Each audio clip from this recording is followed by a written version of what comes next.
appears we have visitors to join us upon this evening. Welcome to Didsbury Ghost Tours, taking you to the cold, dark places and to the strange creatures of the night.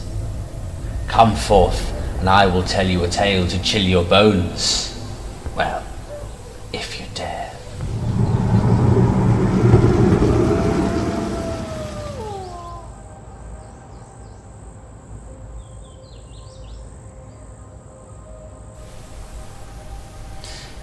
Good evening once again. I see you have returned. Come closer, and I will tell you yet another ghost story to chill your bones. Now, the story I have for you this evening concerns piracy no less, and comes from South Wales.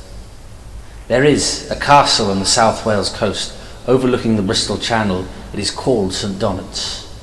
Now, the St Donat's Castle is home to the Stradling family, and they lived there for some 600 years. Many, many years ago, one of their fateful family was kidnapped by a pirate who was notorious, and his name was Colin Dauphin. It so happened that young Harry Stradling had been visiting a prospective bride over in Somerset, and he set sail on his boat from Minehead with his followers to come to St Donat's. And from Lundy Island, where the Sea Swallow, the ship that was used by Colin Dauphin and his black-hearted crew, fell upon them. Outnumbered, Harry Stradling and his men were soon overpowered and led away in chains, where they were taken captive to a cave on Lundy Island. They were to wait there until a ransom was to be paid for them, and the ransom was huge, for Lord Edward Stradling had to sell off many manors and many lands and properties that were his in order to fetch this hefty ransom. For 2 whole years, Harry Stradling waited in irons, but soon, eventually, he was released.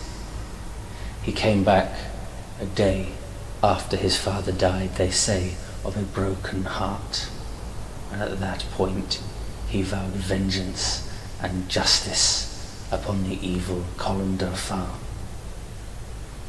Soon a watchtower was built on top of St Donat's Castle to look out over the seas for any pirates that would pass, and it so happened that years and years later, in a terrible storm, the Sea Swallow was wrecked at Nash Point, less than a mile away from St Donat's Castle. And when Colin Dauphin himself and his bedraggled followers swam ashore, thanking their lucky stars that they had not been drowned and taken to the bottom of the sea, they were met with Sir Harry Stradling and his finest men. The fight did not last long, and this time it was not Harry Stradling that ended up clapped in irons. It was Colin Dauphin and his followers, for they were taken to a cave.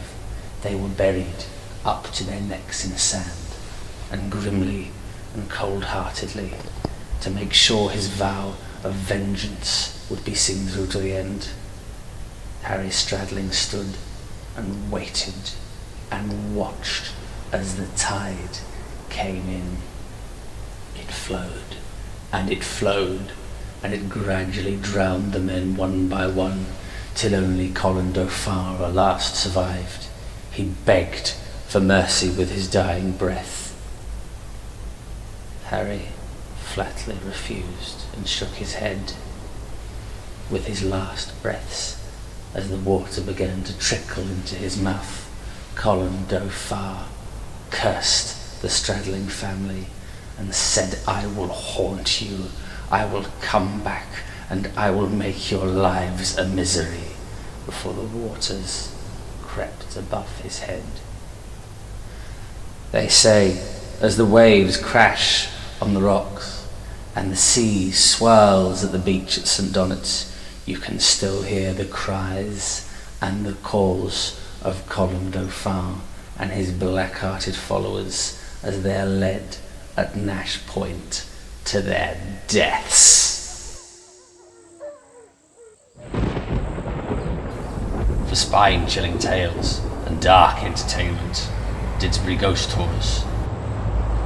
Don't forget, follow us on Facebook, facebook.com/Didsbury Ghost Tours. You can also follow us on Twitter at Didsbury Ghost Tours.